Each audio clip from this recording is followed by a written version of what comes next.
تو ایک کراچی کے ایک میمن تھے، وہ برما میں ان کا کاروبار بھی تھا، ان نے دعوت دی کہ حضرت آپ ضرور چلیں ضرور چلیں. تو حضرت نے مجھے بھی حکم فرمایا کہ تم میرے ساتھ چلو. تو اور بھی ساتھی تھے 7 آدمی. تو حضرت والا نے ایئرپورٹ پر اس سے فرمایا کہ دیکھو ہم سیر سپاٹے کے لیے تو پیدا نہیں ہوئے، اگر وہاں دین کا کام نہیں ہوگا نا تو تمہیں جرمانہ لگے گا. اس زمان فرمایا کہ 1,00,000 جرمانہ دینا پڑے گا تمہیں اگر ہمارا وقت ضائع ہوگا وہاں. تو کہتے نہیں حضرت آپ، کیونکہ برما کا پتہ نہیں تھا وہاں کیا صورتحال ہے، حالات ایسے تھے. پھر ہم وہاں چلے گئے.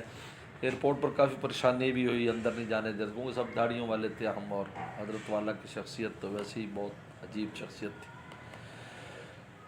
خیر ہم پھر چلے گئے اندر، لیکن اتنا ایسا کام ہوا، 5-5 ہزار آدمی ایک محفل مجلس میں آتا تھا. اتنا کام ہوا وہاں، دل خوش ہو گیا. فجر کے بعد بھی مجلس، اور جناب ظہر کے بعد، عصر کے بعد، عشاء کے بعد، مغرب کے بعد. او ہو ایک ہفتہ رہے، لیکن کوئی بہت خوش ہوئے، ان کو بہت شاباش دی کہ دیکھو آپ ذریعہ بن گئے یہاں لوگوں میں دین کے کام کا، دین کی بات کا. تو بہت مزہ آیا. پھر وہاں سے بنگلہ دیش آ گئے تھے، ڈھاکہ سے پاکستان.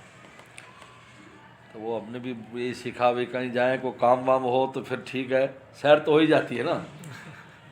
بیان کے ٹائم بیان ہے، باقی گھومو پھرو، کھاؤ پیو. قل سیروا فی الارض فانظروا کلوا واشربوا، سب پر عمل کرو.